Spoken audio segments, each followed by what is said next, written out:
in this experience, it would be flashing between two views that were essentially the same happening, but they were happening in different parts of creation, but they were like how almost like a mirror of each other. And the first scene that I had seen was I was on this kind of like a desert planet again, something very kind of barren.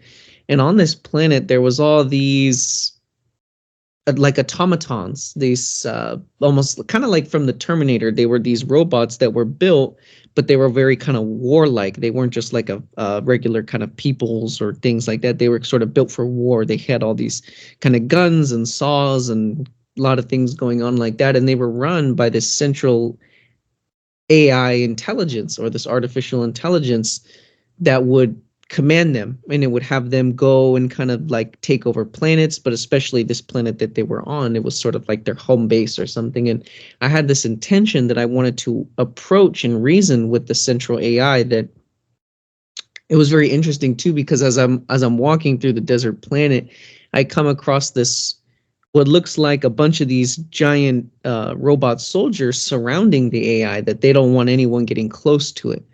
But again, I was adamant. I went and tried to communicate with it. And in parallel, as I'm seeing this view, it would flash to, I'm not sure what his name is, but the I guess he would be something like the president of Israel, something like the president. I'm not sure if that's the term they use, but the individual who's responsible supposedly for the country of Israel. I was approaching him in the same manner that as concurrently while I was approaching the AI, I was approaching this individual, and it was kind of the same thing. He had all his little bodyguards standing around him, that he did not want me to get close. He didn't want anyone to approach him.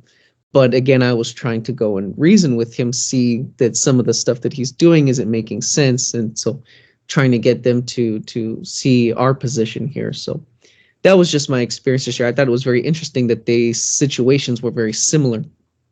So just wanted to share that. Thank you.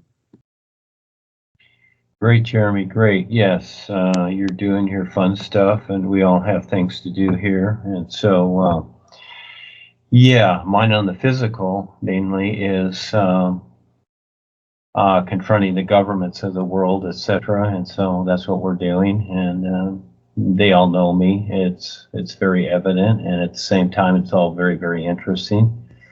And so again, each one of us are given these opportunities to do this. This is the fun part, and we learn from this, and it's a big deal. And you know, these individuals, they appear to be something, but they're really not. They're just, you know, again, when you see people with all the bodyguards, for the most part, it's because they're really afraid.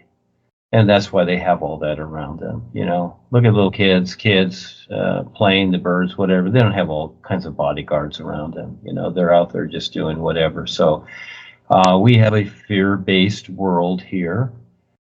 And so we simply recognize that and give them the opportunity, just like Kevin and all the others, etc. And, you know, a lot of them say no, and some of them rebel, like the Empress and others, and Queen of Orion, what have you. That's how it is. They want their attitudes instead. So we deal with it. Yeah, thank you, Jeremy. That was cool. Thank you.